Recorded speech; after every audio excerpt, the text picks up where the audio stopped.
Hello friend, आज का topic है विभिन्न उर्वरकों का सही समय पर प्रयोग। कहने का तात्पर्य है कि जब हम अपने फील्ड में फसल की बुआई करने जा रहे हैं तो फसल की बुआई करते समय हम बहुत सारे फर्टिलाइजर का प्रयोग करते हैं, जिसमें हमारा नाइट्रोजन हो गया, फास्फोरस हो गया, पोटास हो गया, या फिर इसके साथ साथ माइक्रो न्यूट्रेंट भी है। माइक्रो न्यूट्रेंट के अलावा जैविक खादें हमारी हैं। तो ये जो विभिन्न प्रकार के हमारे पास उर्वरक है, ये जो विभिन्न प्रकार के उर्वरक हम किस समय अपने फील्ड में प्रयोग करें, जिससे हमारी जो फसलें हैं वो इन उर्वरकों का ज़्यादा से ज़्यादा उपयोग करके अपना प्रोडक्शन कर सकें। रीज़न क्या है? क्योंकि जब हम अपने फील्ड में उर्वरक का प्रयोग करते हैं तो उर्वरक के प्रयोग के बाद जो है हमारी जो फर्टिलाइज़र की मात्रा है, हमारा जो फर्टिलाइज़र उर्वरक है वो ज़्यादा से ज़्यादा वेस्ट हो जाता है। चाहे वो लीचिंग के द्वारा वेस्ट हो जाता हो, जैसे लीचिंग में सॉइल सरफेस के नीचे वो वाटर टेबल में चला जाता हो, या जो है जो प्रकाश के कारण जो है वो वाष्पीकृत होकर क्लाइमेट में चला जाता हो। तो दोनों सिचुएशन में कहीं न कहीं पोषक तत्वों का हरासमेंट हमारा हो जाता है। तो अगर पोषक तत्वों का हरासमेंट हो रहा है और उसका सही समय पे हम प्रयोग नहीं कर रहे हैं, तो इससे ज़्यादा से ज़्यादा फर्टिलाइज़र जो हमारा वेस्ट हो जाता है, बर्बाद हो जाता है। तो इस जो बर्बाद फर्टिलाइज़र हमारा हो रहा है, वेस्ट हो रहा है, इसे कैसे कम किया जाए, या कम से कम इसकी हरासमेंट को कैसे किया जाए, या कम से कैसे ज़्यादा से ज़्यादा फर्टिलाइज़र हमारा प्लांट उपयोग कर सके। तो इसके लिए सबसे जो बेटर है, वो सही समय पे उर्वरक का प्रयोग है। अगर हम सही समय पे फसलों में उर्वरक का प्रयोग कर रहे हैं, तो ऐसे कंडीशन में हमारा जो फर्टिलाइज़र है, वो ज़्यादा से ज़्यादा वेस्ट नहीं होगा और हमारी जो फसलें हैं, उसे आसानी से उपयोग कर सकेंगी। तो सबसे पहले हम बात करते हैं नाइट्रोजन की, कि नाइट्रोजन का किस समय प्रयोग हम अपनी फसलों में करें। पहला हमारा उर्वरक क्या है? नाइट्रोजन।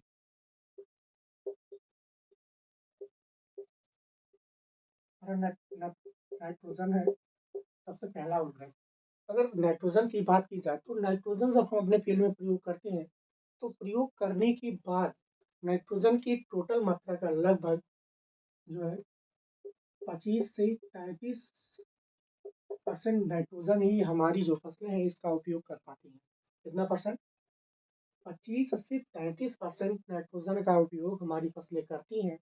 बाकी शेष जो नाइट्रोजन हमारा है वह लीचिंग के द्वारा या जो है प्रकाश के कारण जो है वो वाष्पीकृत होकर क्लाइमेट में चला जाता है, वेस्ट हो जाता है। तो कहने का मतलब नाइट्रोजन की जो भारी मात्रा है वो वेस्ट हो जा रही है, बर्बाद हो जा रही है, जिसका उपयोग हमारी फसलें नहीं कर पा रही हैं। तो 25 से 33% ही नाइट्रोजन का उपयोग हमारी फसलें कर पाती है। तो इसलिए सही समय पे इसका प्रयोग करना बहुत ही आवश्यक होता है। अब देखते हैं कि किस समय हम नाइट्रोजन का प्रयोग करें जिससे हमारी फसलें ज़्यादा से ज़्यादा इसका उपयोग कर सकें।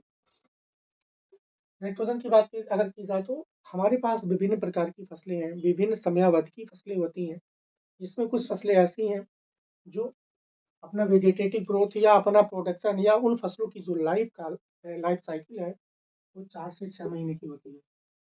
4 से 6 महीने की 4 से 6 महीने में जो फसलें अपना वृद्धि करती हैं, वृद्धि करके प्रोडक्शन कर लेती हैं, उन फसलों में हम जो है 2 से 3 बार में नाइट्रोजन का उपयोग करते हैं। कहने का मतलब हमारे पास जो नाइट्रोजन की टोटल मात्रा है, उस टोटल मात्रा का उपयोग हम कितनी बार में करेंगे?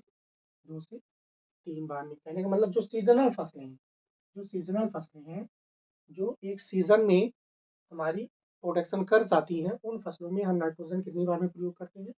2 से 3 बार में। थोड़ी-थोड़ी मात्रा इसलिए प्रयोग करते हैं कि नाइट्रोजन का हरासमेंट सबसे अधिक होता है। अगर हम बात करें कि नाइट्रोजन जो हमारा है, नाइट्रोजन उर्वरक का हरासमेंट जो होता है वो सबसे अधिक होता है, सब अन्य फर्टिलाइज़र की अपेक्षा। तो इसलिए इसका प्रयोग हम कभी भी एक साथ नहीं करते, क्योंकि एक साथ करेंगे तो ज़्यादा सारी सारी जो उर्वरक हमारे एक ही बार में हमारी वेस्ट हो जाएगी और बाद में चल के नाइट्रोजन की हमारी फसलों में कमी होने लगेगी। तो जिससे हमारी जो फसलें हैं वो अपना वानस्पतिक वृद्धि नहीं कर पाएँगी, क्योंकि फसलों की वानस्पतिक वृद्धि के लिए, वेजिटेटिव ग्रोथ के लिए फसलों के नाइट्रोजन काफ़ी उपयोगी होता है। नाइट्रोजन के द्वारा ही हमारी जो फसलें हैं वो अपना वेजिटेटिव ग्रोथ ज़्यादातर करती हैं, वानस्पतिक वृद्धि करती हैं, और फसलों की हरे-भरे होने में भी नाइट्रोजन हमारा सहायक होता है, जो आप पहले टॉपिक में पढ़ चुके हैं। कहने का मतलब वेजिटेटिव ग्रोथ के लिए नाइट्रोजन हमारा मस्ट है, इम्पोर्टेंट है। इसलिए फसलों की अच्छी वृद्धि के लिए, अच्छे विकास के लिए जो हमारी सीज़नल फसलें हैं, जो अपना वानस्पतिक वृद्धि 4 से 6 महीने में कर रही हैं, उनमें हम 2 से 3 बार में टोटल नाइट्रोजन का प्रयोग करते हैं। या नाइट्रोजन का प्रयोग हम जो है उसकी मैच्योरिटी अवस्था से पहले तक का, कहने का मतलब जर्मिनेशन के बाद और मैच्योरिटी अवस्था के बीच ज़्यादातर करते हैं, तो इससे ज़्यादा से ज़्यादा फायदा हमारी फसलों में होता है। इसके बाद कुछ फसलें हमारी ऐसी भी होती हैं जो अपना वेजिटेटिव ग्रोथ जो है 9 से 12 महीने में करती हैं, या जो एक वर्षीय फसलें, जिसको हम कहते हैं एक वर्षीय फसलें। एक वर्षीय जो फसलें हैं या जो अपना वानस्पतिक वृद्धि या अपना प्रोडक्शन 9 से 12 महीने में कर रही हैं, इन फसलों में जो हम नाइट्रोजन का प्रयोग करते हैं वो 3 से 4 बार में करते हैं। कितनी बार में करते हैं? 3 से 4 बार में करते हैं। 3 से 4 बार में जब एक वर्षीय फसलों में नाइट्रोजन का प्रयोग करते हैं, तो इससे जो हमारी फसल है वो आसानी से अपना वानस्पतिक वृद्धि करके अपना अच्छा प्रोडक्शन कर पाते हैं। तो एक वर्षीय के लिए कितना दिन हो गया, कितनी बार हो गया, कितनी बार में करेंगे? 3 से 4 बार में करेंगे। इसके बाद कुछ बहुवर्षीय फसलें होती हैं या ऐसी फसलें हैं जो 1 साल से अधिक समय में या 12 माह से अधिक समय में अपना प्रोडक्शन करती हैं।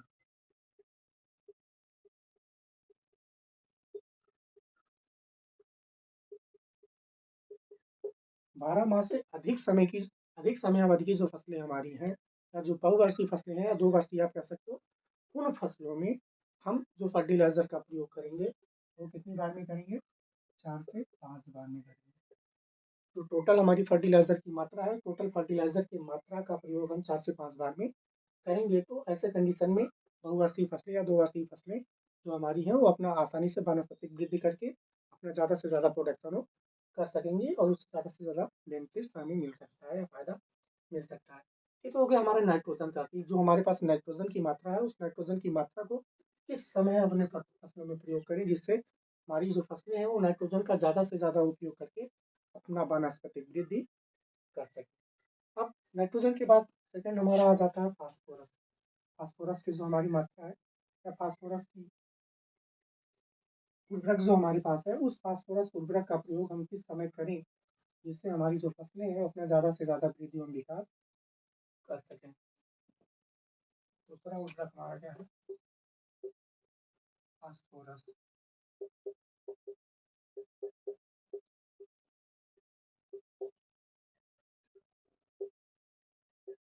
फास्फोरस हमारा हो गया। फास्फोरस फास्फोरस का प्रयोग हम किस समय करें, किस तरह, जिससे हमारी जो फसलें हैं वो अपना ज़्यादा से ज़्यादा।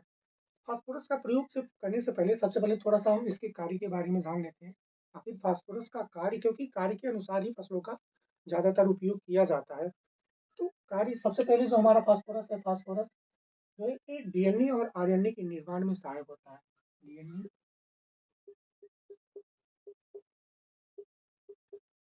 और आरएनए, डीएनए आरएनए के निर्माण में सहायक होता है अधिकतर। दूसरी चीज़ है कि डीएनए आरएनए के अलावा ये जड़ों की वृद्धि करता है। फसलों की जो हमारी जड़ें हैं,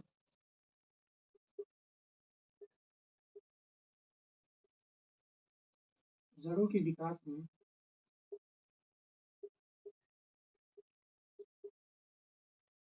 जड़ों के विकास में सहायक होता है। जो हमारी फसलें हैं, फसलों की जो रूट्स हैं, रूट्स जब डेवलप करती हैं उनका विकास होता है, तो अधिकतर जड़ों के विकास में जो है काफ़ी अधिक सहायक होता है, इसकी सहायता होती है। उसके बाद थर्ड हमारा आ जाता है ये जो दलहनी फसलें हैं, दलहनी फसलों में गांठ के निर्माण में, दलहनी फसलों में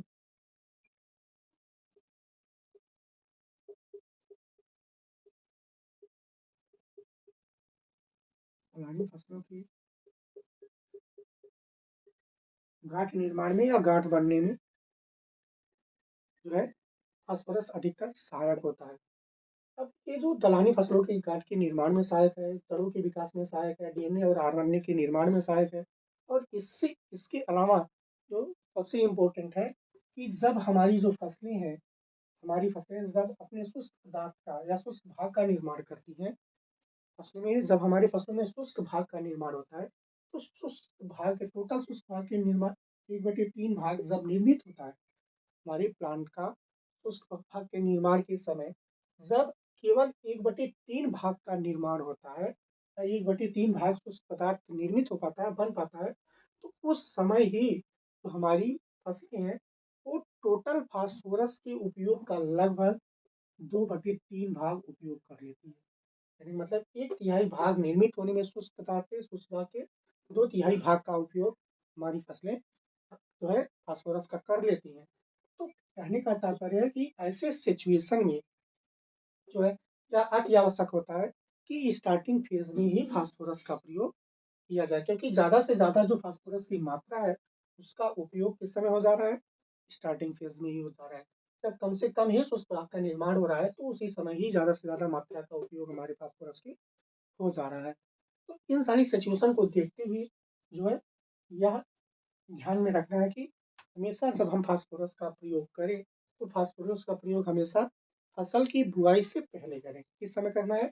फसल की बुआई से पहले, जब हम फील्ड में कल्टीवेशन करने जा रहे हैं, कल्टीवेशन के बाद लास्ट कल्टीवेशन करते हैं, लास्ट जुताई करते हैं बुआई के समय, या फिर लास्ट कल्टीवेशन के अलावा जब हम बुआई करने जा रहे हैं फील्ड में अपनी फसलों की ट्रांसप्लांटेशन करने जा रहे हैं, तो उस समय हमें अपने फसलों में फास्फोरस का उपयोग कर देना है। तो सबसे पहले क्या करेंगे, टोटल जो फास्फोरस की टोटल मात्रा है, संपूर्ण मात्रा है, फास्फोरस की संपूर्ण मात्रा का प्रयोग हमें कब करना है? फसलों की बुआई के समय करना है। जब हम फसलों की बुआई कर रहे हैं उसी समय ही फास्फोरस की संपूर्ण मात्रा का प्रयोग कर देना है, जिससे हमारी जो फसलें हैं वो अपनी जड़ों का सही से निर्माण कर सके, जड़ों के निर्माण के साथ साथ डीएनए का निर्माण हो सके, आरएनए का निर्माण हो सके, और उसके अलावा जो हमारे प्लांट में शुष्क भाग निर्मित होते हैं या शुष्क भाग का जो निर्माण हो रहा है उस शुष्क भाग के निर्माण में ये सहायक हो सके, जिससे हमारा जो प्लांट है वो आसानी से अपनी वृद्धि एवं विकास करके अच्छे से अच्छा प्रोडक्शन कर सके। तो ये तो दूसरा हो गया हमारा क्या, फास्फोरस का सही समय पर प्रयोग या फास्फोरस का प्रयोग हम कब करें। तीसरा हमारा आ जाता है पोटास का प्रयोग। तीसरा आ जाता है पोटास। पोटास का प्रयोग,